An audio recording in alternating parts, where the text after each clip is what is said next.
Thank you, graduates. At this juncture, we would like to extend our heartfelt gratitude to our Bishop, His Excellency Renato P. Mayuba, all the priests and the faculty staff for the unwavering support present on this special occasion.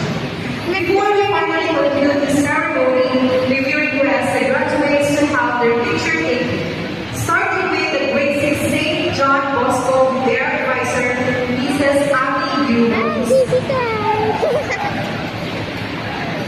May we also request our school principal, Mr. James Paul A. Acuña, together with our assistant principal for academics, Mr. Luis Bijan Lubignas, our assistant principal for campus life, Ma'am Wilhelmina I. Ganisa, and for our assistant principal for faith life formation, we have Ma'am Jenny Manu.